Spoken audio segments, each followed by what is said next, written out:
y pues sigue lo vasto del tema de cirugía vascular. A continuación, el doctor Javier Anaya nos hablará sobre aneurismas venosos y su manejo. El doctor Anaya ha participado también ya en otros eventos aquí con nosotros. Actualmente él es adscrito en el Instituto Nacional de Ciencias Médicas y Nutrición, y como parte de la carrera de vida que ofrece cirugía vascular es que pueden hacer maestría y doctorado. El posgrado tiene una vasta línea de líneas de investigación en ciencia básica, medicina translacional y epidemiología, que en cirugía vascular les permite combinarlo muy bien.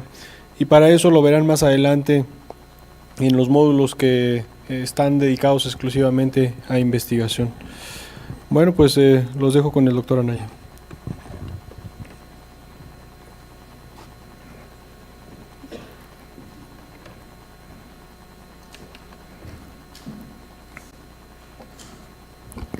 Buenos días. Antes que nada, expresando mi agradecimiento al comité organizador, en especial al doctor Carlos Hinojosa, por la gentil invitación a participar en este tercer simposio de angiología y cirugía vascular para estudiantes de medicina. Espero que todos ustedes estén aprovechándolo al máximo. Y vamos a hablar de una patología poco frecuente, pero no menos importante e interesante, el cual son los aneurismas del sistema venoso y su manejo. En alguna de las pláticas que me antecedieron vimos la definición de un aneurisma, el cual es una dilatación focal o localizada superior al 50% del diámetro normal de un vaso sanguíneo. Y como vimos, esto ocurre con mayor frecuencia en el sistema arterial. Sin embargo, también el sistema venoso puede verse comprometido. Se han descrito en diferentes localizaciones, en la cabeza, en el cuello, en el torso, afectando el tórax, el abdomen, las extremidades superiores e inferiores, tanto en el sistema superficial como en el sistema profundo. A mediados de los 90, con el fin de establecer una diferencia de algunas otras patologías que pueden producir dilataciones múltiples, como nos platicaba la doctora Sandra Olivares, algunos investigadores definían que un aneurisma venoso debía de ser localizado, tener una comunicación con un canal único sin asociación a una comunicación arteriovenosa y no contenido en un segmento de una vena varicosa. Los podemos clasificar como primarios, aquellos causados por el debilitamiento de la pared venosa, secundario a condiciones hereditarias, como antes descritas, neurofibromatosis, los síndromes de Klippel-Trenaunay y Parkes-Weber. También los hay adquiridos, principalmente resultado del trauma, de procesos inflamatorios, de procesos degenerativos, incluso el estrés mecánico sobre la pared de la vena. También se han descrito casos de aneurismas venosos durante el embarazo.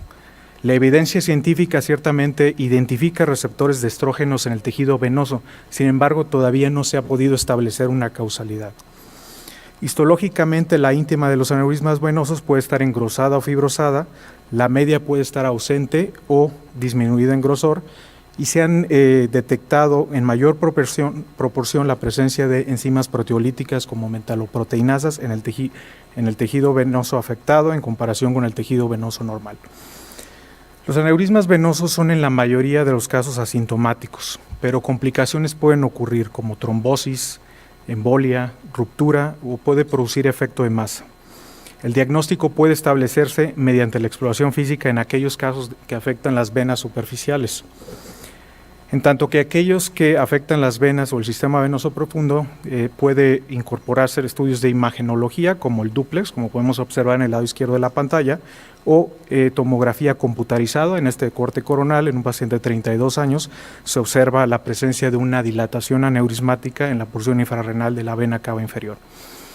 El tratamiento se lleva a cabo de acuerdo a casos individualizados. El manejo conservador está indicado en aneurismas de pequeño y mediano tamaño, mientras que el tratamiento quirúrgico se lleva a cabo cuando hay un aneurisma de gran tamaño, dependiendo de la localización, y cuando estos son sintomáticos. Este se realiza mediante un procedimiento relativamente sencillo, que es una aneurismectomía tangencial con resección del aneurisma y anastomosis primaria, o mediante la colocación de un injerto de interposición, o incluso si se ha valorado las posibles consecuencias mediante una ligadura. Es el caso que les presentaba anteriormente, el cual fue publicado en Annals of Vascular Surgery. Este se resolvió con una reparación primaria tangencial y, como pueden ver en el lado izquierdo de la pantalla, no existe un estrechamiento posterior a la reparación. Actualmente, aunque existen reportes de casos, el tratamiento endovascular no está estandarizado. Algunas características por localización, aquellos que se encuentran en las extremidades inferiores, bueno, los que son o que afectan o comprometen las venas superficiales son usualmente visibles y se presentan como masas indoloras. Dependiendo de la localización, estos aneurismas suelen confundirse con algunas masas tales como higromas, lipomas, incluso con hernias femorales e inguinales.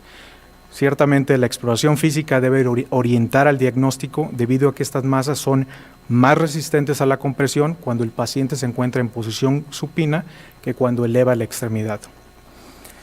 En cuanto a los aneurismas que afectan el sistema venoso profundo, los más estudiados son aquellos que afectan las venas popliteas. Esto debido a sus complicaciones. Se ha visto que puede producir trombosis venosa profunda, tromboembolia pulmonar, puede producir un edema de la extremidad y dolor localizado, además de que puede asociarse a síntomas de insuficiencia venosa crónica. Algunos reportes han publicado que hasta el 71% de estos aneurismas se asocian a complicaciones tales como tromboembolia pulmonar, e incluso en pacientes a quienes se les está realizando estudios de imagenología con tromboembolia pulmonar se ha demostrado la presencia de aneurismas de las venas popliteas. Tratamiento quirúrgico. Los pacientes sintomáticos deben ser tratados sin considerar el tamaño del aneurisma y debe considerarse, una vez que existe una complicación tromboembólica, la colocación de un filtro de vena cava, y posterior a la reparación regularmente se indica o se recomienda mantener al paciente en anticoagulación por 3 a 6 meses. Los aneurismas venosos de la vena cava inferior son poco frecuentes, hay menos de 60 casos reportados en la literatura, la mayoría se han diagnosticado de manera incidental y hasta cercano al 20% de estos casos se ha asociado a la presencia de trombosis en la vena cava o en las venas ilíacas. Aneurismas viscerales también pueden ocurrir en la circulación portal, renal y mesentérica. Solamente existen 98 reportes con 198 aneurismas en 176 casos, principalmente secundarios asociados a comorbilidades como hipertensión portal, trauma, pancreatitis o malignidad con invasión local. El tratamiento está indicado en aneurismas mayor a 3 centímetros o en aquellos de menor tamaño si existen complicaciones. Por último, tenemos aquellos que comprometen el cuello o la extremidad superior. Primero tenemos los de la vena yugular interna. Estos pueden confundirse con masas de tejido blando. Se observan aumentos de volumen a partir de pedirle al paciente que realice la maniobra de Valsalva, como podemos ver en esta ilustración. Son usualmente asintomáticos y el paciente solicita la atención médica por una cuestión cosmética. El tratamiento quirúrgico requiere, en la mayoría de los casos, una resección, aneurismectomía, venorrafia y la ligadura de afluentes. Existen 35 casos en la literatura de estos. Por otra parte, los que afectan la extremidad superior en el sistema profundo, ya sea las venas humerales o axilares, no existe un algoritmo de tratamiento. Se recomienda principalmente tratar a aquellos que tengan complicaciones tales tromboembolia pulmonar. En conclusión, los aneurismas venosos son poco frecuentes, se diagnostican en la mayoría de los casos de manera incidental, no existen ensayos clínicos y el mejor tratamiento va dirigido a aquellos que son sintomáticos o de gran tamaño. Se requieren ciertamente más estudios para la introducción de algoritmos terapéuticos más precisos y óptimos. Muchas gracias.